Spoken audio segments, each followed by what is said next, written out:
사무엘상 17장 1절에서 11절.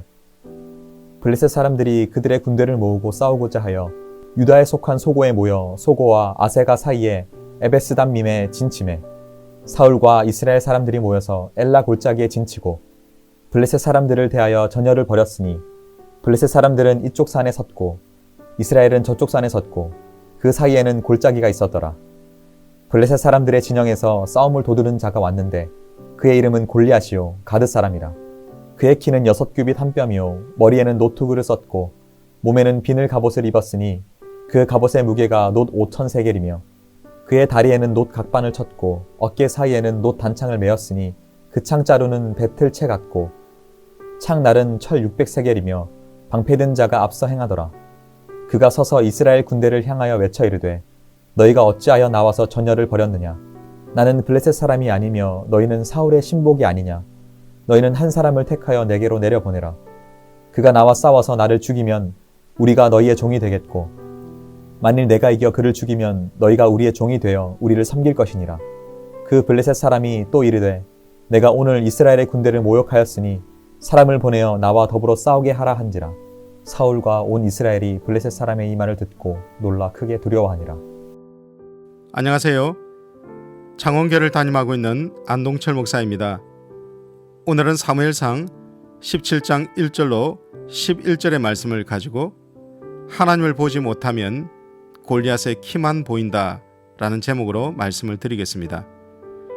이스라엘의 오랜 대적인 블레셋이 또 이스라엘을 침공해 왔습니다.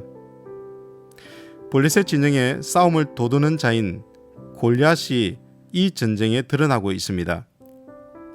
그의 키가 6규빗 한 뼘이라고 하는데 오늘날 도량형으로 보면 2m 90cm에 육박하는 엄청난 거인이었습니다.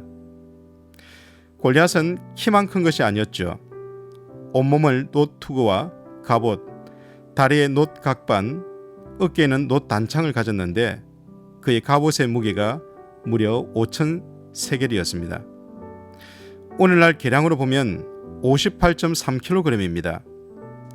창날의 무게가 600세겔이라고 하는데 약 7kg입니다.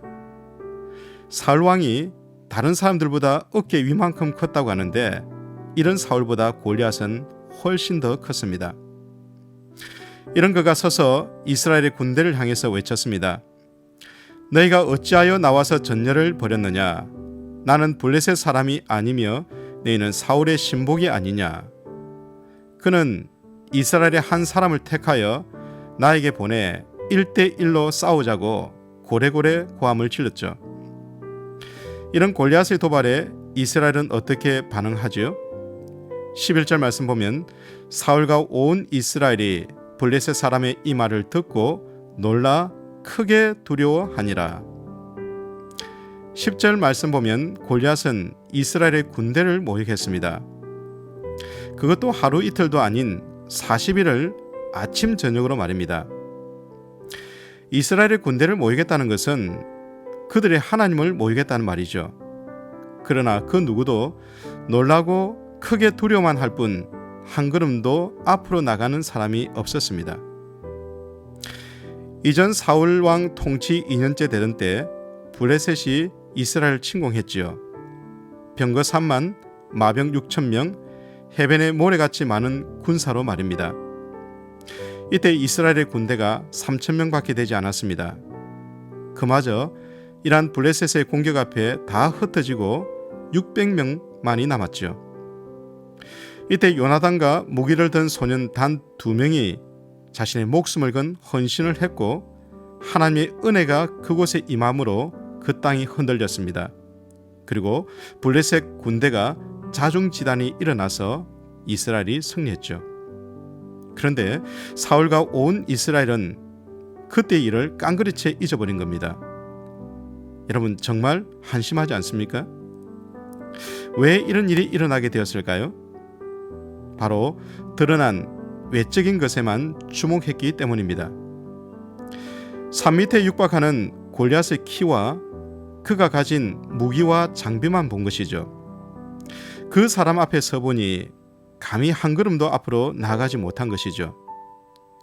꼭 이러한 모습은 출애굽 때 가나안 땅을 정탐하고 가데스 바네아로 돌아왔던 정탐꾼들이 여호사와 갈렙을 제외하고 10명이 그 땅을 악평하며 했던 말을 떠올리게 됩니다. 민수기 13장 32절로 33절의 말씀이죠.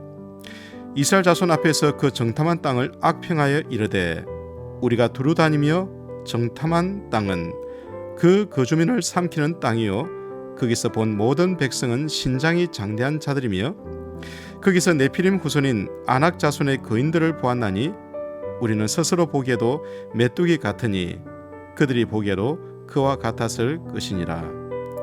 메뚜기 컴플렉스이죠. 그런데 400년이 지난 이때 동일하게 이란 메뚜기 컴플렉스를 다시 표출하고 있는 겁니다. 이런 10명의 정탐꾼과 달리 여호수아와 갈렙은 달랐습니다. 이들은 그들의 옷을 찢으며 말했습니다. 민수기 14장 7절로 9절의 말씀입니다. 이스라엘 자손의 온 회중에게 말하여 이르되 우리가 두루 다니며 정탐한 땅은 심히 아름다운 땅이라. 여호와께서 우리를 기뻐하시면 우리를 그 땅으로 인도하여 들이시고 그 땅을 우리에게 주시리라. 이는 과연 젖과 꿀이 흐르는 땅이니라. 다만 여호와를 거역하지는 말라. 또 그 땅 백성을 두려워하지 말라. 그들은 우리의 먹이라. 그들의 보호자는 그들에게서 떠났고 여호와는 우리와 함께 하시느니라. 그들을 두려워하지 말라. 동일한 것을 봤지만 10명의 정탐꾼은 아낙 자손의 거인의 키만을 봤습니다. 그러니 그들 앞에 선 자신들의 모습은 메뚜기였던 것이죠. 그러나 여호수아와 갈렙은 그 땅 사람의 키를 보지 않았습니다. 그들은 그 땅을 주시겠다고 하신 하나님을 봤습니다. 그리고 하나님의 언약의 말씀에 집중했습니다. 그랬기에 그들은 바로 자신의 밥일 뿐이라고 말했던 것이죠. 시간은 지나도 늘 사람은 동일합니다. 두려움의 문제가 우리 앞에 찾아오면 그 문제 앞에서 크신 하나님을 잊어버립니다. 하나님이 과거에 행하신 놀라운 일을 잊어버리는 것이죠. 그러면 놀라고 크게 두려워하게 됩니다. 그것이 질병의 문제든지 돈의 문제든지 나의 미래에 대한 문제든지 가족에 대한 문제든지 다 동일합니다. 우리 앞에 골리앗과 같은 문제가 있을 때 그 골리앗보다 크신 하나님을 바라봐야 합니다. 모든 것을 합력하여 선을 이루시는 하나님을 바라봐야 합니다. 사랑하는 형제 자매 여러분, 우리가 하나님을 집중하여 바라보면 키 큰 골리앗은 큰 표적지일 뿐입니다. 작은 표적지보다 큰 표적지가 더 물맷돌이 잘 맞지 않겠습니까? 우리 안에 어떤 두려움이 있습니까? 그 두려움의 문제에 함몰되지 말고 하나님을 바라보십시오. 크신 하나님을 바라보십시오. 하나님께 우리의 영적 시선을 집중하게 될 때 그 문제가 무엇이든지 극복할 수 있습니다. 하나님이 모든 문제를 풀 수 있는 힘과 지혜를 주실 것입니다. 오늘도 하나님을 바라보시며 믿음으로 살아가시는 우리 모든 복 있는 사람들 다 되시기를 주님의 이름으로 축복합니다. 감사합니다.